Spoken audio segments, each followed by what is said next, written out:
Muito bem, estou de volta depois deste intervalo rápido. Este é o programa Noite e Companhia. Sou Vanderlei Miranda, com alegria chegando mais uma vez na noite de hoje. Lembrando sempre que todas as noites nós temos este encontro aqui, hein? Sempre às 22h30. Você pode acertar o seu relógio aí e marcar. Às 10h30 da noite eu estou fazendo a santa invasão aí na sua casa. E de segunda a sexta nós temos a reprise também. 1h30 da tarde, você pode ligar novamente a TV, que você vai receber o programa Noite e Companhia. Aliás, tem pessoas que nem mudam mais o canal, né? Eu encontro com pessoas que me dizem assim, olha, pastor Vanderlei, lá em casa é só Rede Super. Depois que a Rede Super chegou, nós não sintonizamos outro canal.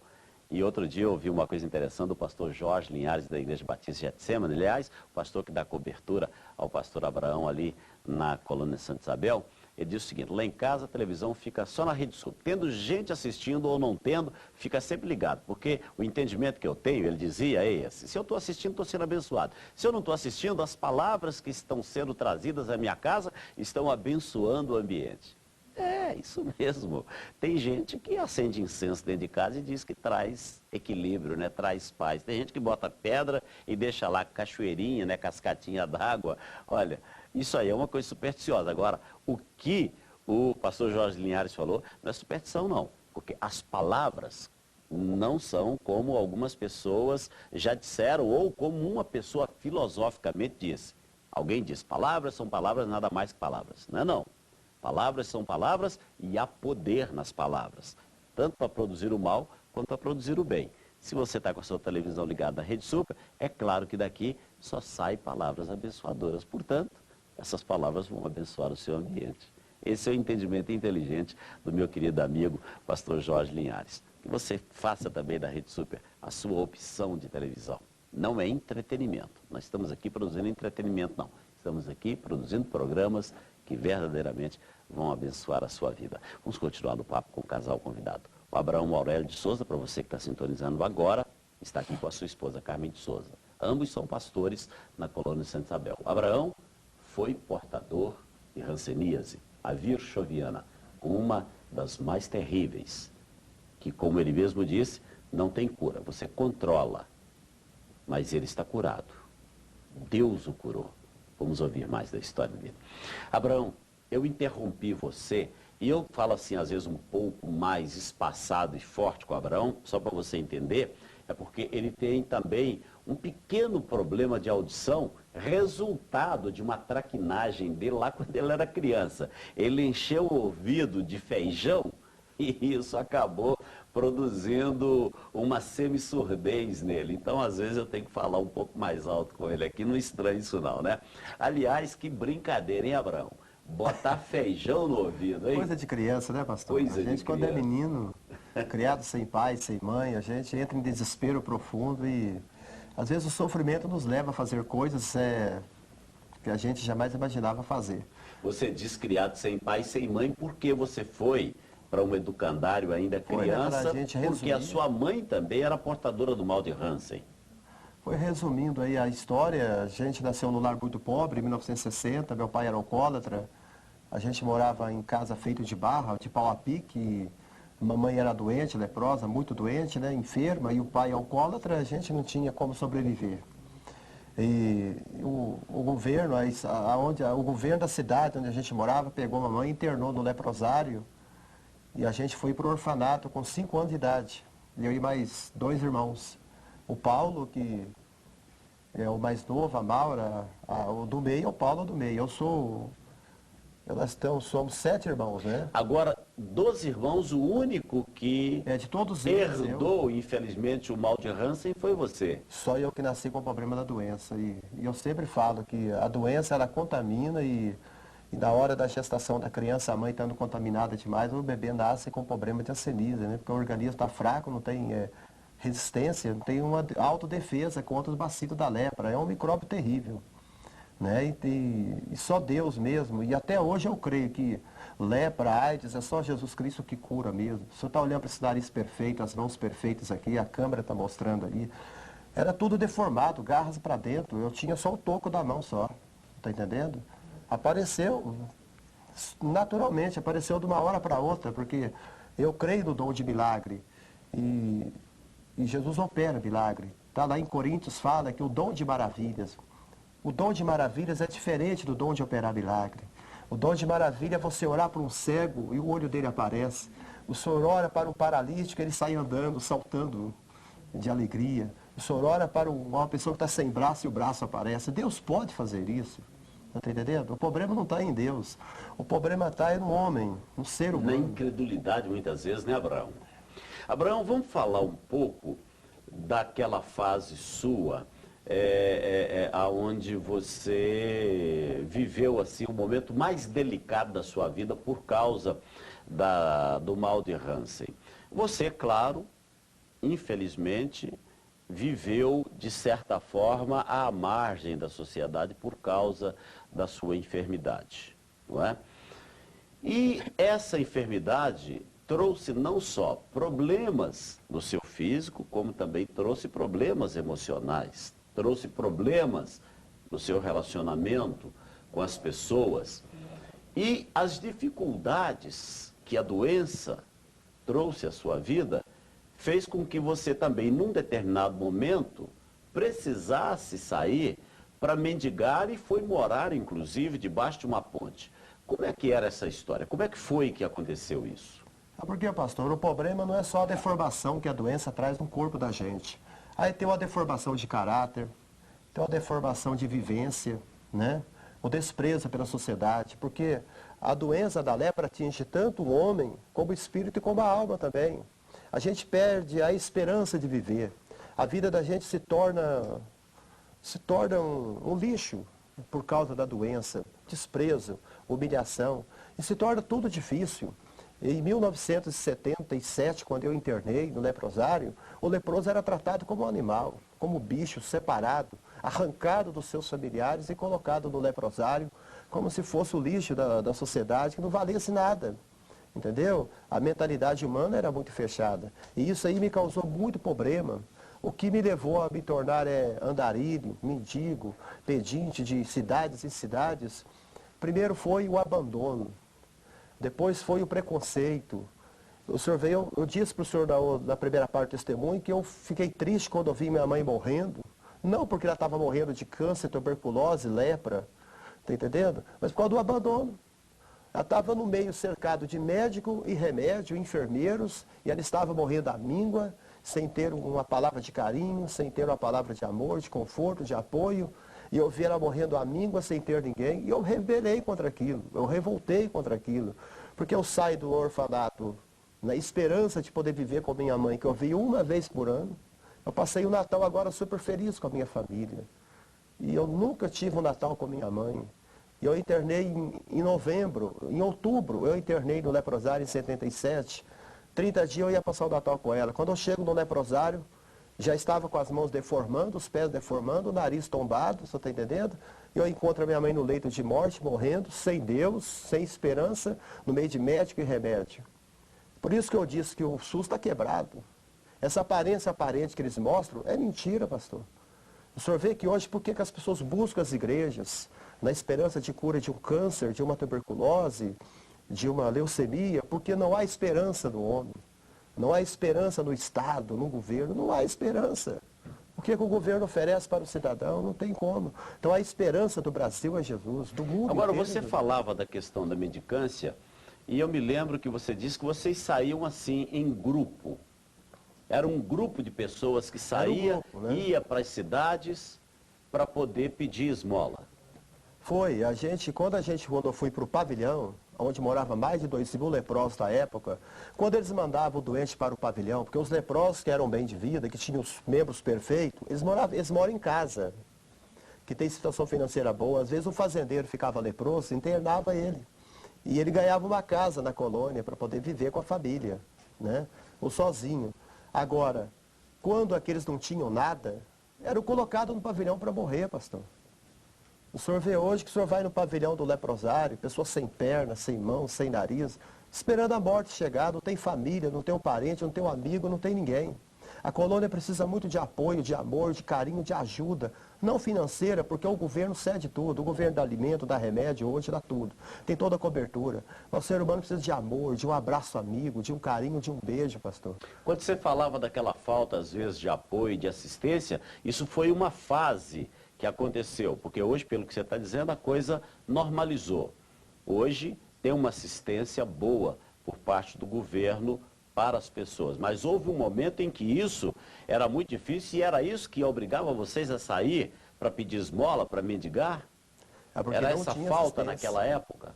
Não tinha assistência. Nessa época a gente morava no pavilhão e aí a gente pegava esses carros velhos, igual Rural, Kombi, Caravan, esses carros antigos, e a gente colocava ali 8, 9 leprosos e saía para o mundo pedir esmola. Nós começávamos de Itaguara, Carbópolis de Minas, Santo Antônio do Amparo, ia terminar lá em Campanha. E aquele lance que você me contou de ter ido morar debaixo de uma ponte? O que foi aquilo? Não, a gente não chegava a morar debaixo da ponte. A gente fazia uma viagem durante 10 dias e cada dia da viagem a gente dormia num lugar. Tinha vez a gente dormia no meio do campo, armava barraco, dormia no meio do campo. Por quê? Porque ninguém na cidade, nenhum hotel, nenhuma pensão hospedava vocês. Pegava, a gente... Tinha cidades que eram proibidas do leproso entrar. A gente entrava numa cidade para pedir esmola, a polícia, o prefeito mandava nos tirar na hora, com cacetete elétrico e arrebentando mesmo. Era proibido, era muito preconceito, o povo tinha medo como tem medo da morte. Entrava um leproso na cidade, tem um leproso aí, pelo amor de Deus, vai embora, suma daqui. Eu carregava a cuíca na mão e batia a cuíca na janela das portas, porque não dava para bater palma, né? Falava, o leproso pedindo a esmola, pelo amor de Deus, nos ajude, tem misericórdia. As pessoas jogavam o dinheiro de longe para a gente pegar. E quantas vezes eu ia pegar o dinheiro, a pessoa dava um chute nas costas da gente, a gente caía. É coisa terrível mesmo. E isso aí, a gente ganhava algum dinheiro, ganhava algumas coisas, ganhava muitas coisas, levava para a colônia, para quem tinha família, né? Ou para a gente mesmo comprar roupa, comprar um sapato, comprar uma coisa para poder sobreviver. Agora deixa eu falar com a Carmen Abraão. Carmen, como é que você conheceu? Vamos voltar, você falou naquele dia, mas claro, tem muita gente que não assistiu a história de vocês naquele dia. Vamos falar novamente. Como é que você conheceu o Abraão? Conheci ele na igreja Avivamento Bíblico, né? Aí ele já tinha se convertido? Aí já tinha, né? Aí foi lá que eu conheci ele. Que eu também fui para a igreja muito cedo, porque minha mãe morreu, eu era muito pequena, né? Mas na sua família não tinha ninguém portadora de hanseníase? Não, ninguém. Nem você, nem ninguém da sua família? Ninguém. Porque eu sempre morei em Betim, né? E ele morava em Citrolândia. Aí ele veio para a igreja em Betim. Porque Citrolândia é Betim, né? É perto. É um bairro de Betim, não é não? É um bairro, mas não fica assim tão perto, né? Aí ele foi nessa igreja, eu conheci ele, foi lá. Né? Eu perguntei da outra vez, pergunto novamente. Você enfrentou situações de preconceito por ter namorado e se casado com Abraão? Até hoje a gente enfrenta isso, né? O preconceito. Até assim nas igrejas há o preconceito ainda. Igual lá na colônia, muita gente do bairro de Betim vão pela primeira vez, depois não volta mais, por causa que chega lá, tem um pastor lá todo deformado, né? Aí não volta mais. Muito preconceito. Abraão, vamos falar da sua conversão. Porque a sua conversão foi um negócio muito bonito. É uma conversão bíblica, não é? Ou seja, Amém. Você teve um encontro com Jesus através, né, de um programa de televisão, aonde uma pessoa falava da cura de um leproso e você acreditou que podia ser para você. Como foi, né? Conta a história. Ó, pastor, e quando eu chegava de viagem, eu chegava no pavilhão, estava sozinho, estava solitário, estava triste. Às vezes pensava até em me suicidar, muitas vezes eu tomei altas doses de remédio da Dapsona, tomava 40 comigo tentando suicidar, e o Senhor sempre me preservava e me guardava. E um dia eu liguei a televisão, no domingo pela manhã, a gente assistia a missa, né, e eu resolvi mudar de canal, e eu fui ligado no canal e estava lá o pastor americano Jim Swagger pregando sobre o leproso purificado. E eu fiquei olhando aquilo e quando ele começava a falar daquele pobre homem de Mateus 8, eu falei assim, é eu aquele leproso, só pode ser eu, impossível, Deus não poderia ter trazido essa palavra aqui para mim, né? Eu não sabia nada de Deus, não conhecia nada. E quando ele começou, pregou, acabou de pregar a mensagem, eu tenho toda ela na minha memória, foi a primeira mensagem que eu preguei quando eu cheguei da igreja. E ele falava assim, você que está no Brasil, mas primeiro ele falava outros países mais distantes, Rússia, Alemanha, Japão, América. Eu falei assim, se ele falar Brasil, eu recebo. E ele começou a falar Argentina, Peru, Colômbia. Eu falei assim, vai chegar perto de nós, está chegando. E quando ele falou assim, você que está no Brasil, no maior país da América do Sul, esteja onde você estiver agora, esteja na mesma condição daquele pobre homem da Bíblia, se você puder ir além da religião, se você puder ir além dos preconceitos, se você puder ir além dos governos e da sociedade que nada faz por você, e você olhar para o homem Galileu, o grande operador de milagre de Galileia, ele vai te alcançar e vai tocar você. Pastor, quando ele falou aquilo, eu caí de joelho ao lado daquele aparelhinho de televisão, de 14 polegadas, eu abracei aquela televisão. Quando o Dilma falava assim, abrace Jesus agora. Eu abraçava a televisão, beijando a televisão como se fosse a pessoa de Cristo. Eu estava com cabelos longos, nariz deformado, mãos deformadas, pés deformados. E veio uma fonte, como Jesus disse assim, que aqueles que crerem em mim, rios de águas vivas, fluirão do seu interior. Ali na mesma hora veio aquela fonte da glória de Apocalipse capítulo 22, que fala, e um grande rio fluía do trono de Deus. Eu senti que uma fonte, uma corrente diferente, entrou dentro de mim e começou a queimar os micróbios da lepra ali. E aquela noite, aquele domingo para mim, foi um dia diferente. Eu era leproso, mas estava diferente.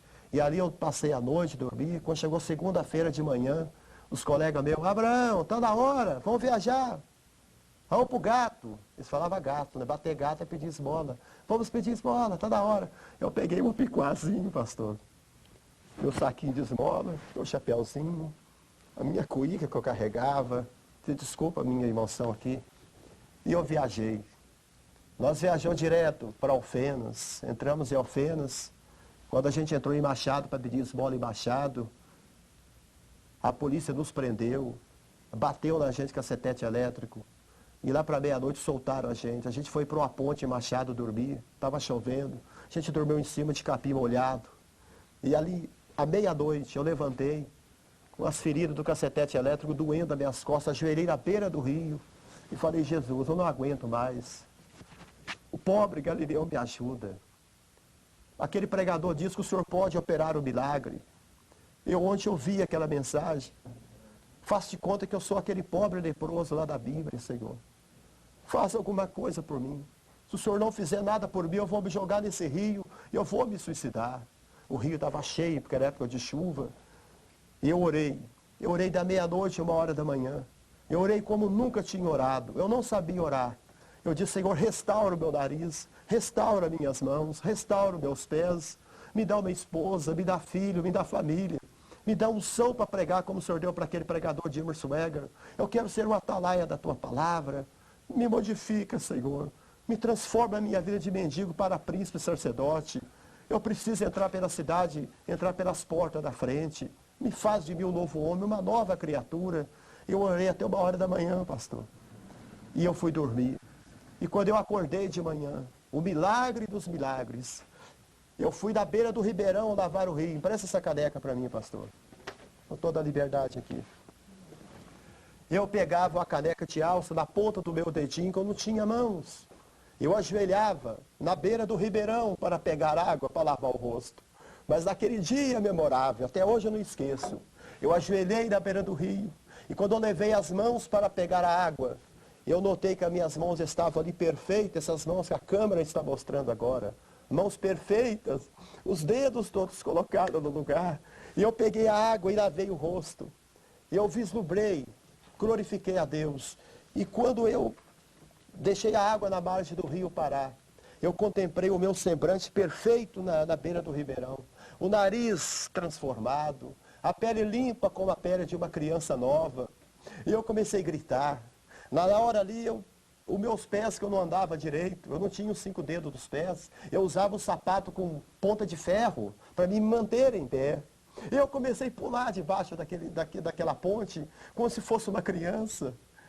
O senhor está entendendo? E é duro a gente explicar, porque muitos não creem mais nisso, mas existe.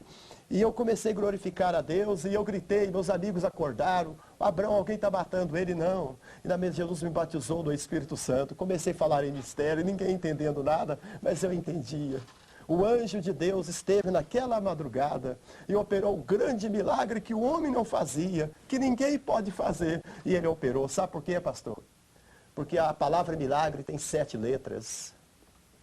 A primeira, a letra modelo. A segunda, a inspiração. A letra L, lealdade. A letra E, experiência. A letra R, realeza. A letra A, ação. A letra G, garantia. A letra G, garantia. A letra L, lealdade. Então, na palavra milagre está o mistério do nome de Cristo. Jesus ainda opera milagre. E eu saí dali, pastor. Entrei da cidade pelas portas da frente. Não como mendigo, mas como príncipe sacerdote. Fui da primeira livraria evangélica. Peguei meu dinheiro de esmola, comprei uma Bíblia. Comprei uma roupa decente, tomei um banho, cortei o cabelo e fui na delegacia. Falei de Jesus para o delegado, para o soldado que havia me batido. Todos aceitaram a Cristo como Salvador. E dali retornei para o leprosário. Não como leproso, mas como rei, príncipe sacerdote. Entrei pela porta da frente, pastor. O médico, quando me viu, ele disse: Abraão, o que aconteceu com você? Dá-me a receita, dá-me a fórmula para que eu possa dar esse coquetel de remédio para os leprosos. Doutor, não tem fórmula, não tem segredo, não existe fórmula. Há uma só fórmula, há um só segredo, e só letra com 5 letras: Jesus Cristo, Filho do Deus vivo. O que o Senhor tem tentado fazer comigo há mais de 10 anos, o Senhor fez em 1 hora de oração. Então, pastor, para encerrar esse programa tão abençoado aqui, que é a líder de audiência do horário, eu quero dizer que você que está canceroso, a câmera me focaliza aqui, quero falar em nome de Jesus. Você que está canceroso, uma irmã que me ligou aqui de Contagem, de Belo Horizonte, seu filho está enfermo, sua filha está enferma. Eu quero dizer a todos vocês que estão vendo e assistindo esse programa tão abençoado, Jesus Cristo é capaz. Eu quero dizer ao Brasil que Jesus ainda opera milagre. A religião tem tornado fria e seca, mas o rio ainda está jorrando. A fonte ainda está jorrando. Jesus é o mesmo ontem, hoje e para sempre. Pode crer. Às vezes tem algum cético, algum ateu me ouvindo agora, e você vai dizer: mas isso não posso acreditar nisso. Mas pode acreditar que o Senhor é poderoso e aonde você estiver, o Senhor vai operar o milagre. Muito obrigado, pastor. Falar mais o quê? Aleluia. Abraão, nosso tempo acabou. Eu quero que você deixe seu telefone novamente, porque tem muita gente que vai querer fazer contato com você, pessoas que vão querer que vocês vão estar lá orando, pessoas que vão querer conhecer vocês, visitar a igreja. Então, Carmen, qual que é o telefone que as pessoas podem fazer o contato com vocês? 3595-6765. 3595-6765. É o número que aparece e agora esse telefone é da casa de vocês. A pessoa pode ligar, vocês vão fazer a visita, vão poder também recebê-las lá na igreja, não é isso? Enfim, aí está a forma mais imediata de contato. Se alguém ligar convidando vocês para ir dar o testemunho em outra cidade, em outro estado, vocês podem ir também? Pode ligar. Sem problema? A igreja bancando as passagens, a gente vai até onde o Senhor nos mandar, que quem convidar, claro, né? Vai mandar as passagens, vai cuidar da hospedagem, da alimentação, Pastor, tudo direitinho, né? Não esquece também que a gente tem 3 filhos lindos, maravilhosos. Ah, sim, filhos do casamento de vocês, né? Aliás, tudo que você pediu, né, Abraão? Uma vida digna, família, filhos. Deus te abençoou com uma esposa bonita. Obrigada. E com filhos bonitos. Que idade tem os filhos de vocês? 16 anos, 14 e 11. Os nomes? Lídia, Lucas e Sara. Lídia, Lucas e Sara. Todos nomes bíblicos. Amém. Que bom. Mais uma vez, obrigado, viu? Amém. Continue aí conosco. Amém. Nós vamos orar agora. Tem gente lá precisando de milagre. E nós vamos orar agora. Aí onde você está, pela fé, coloque a sua mão sobre a minha. O Abraão disse que abraçou a televisão. Eu não vou pedir a você que abrace a televisão, não, mas se você quiser, abrace também.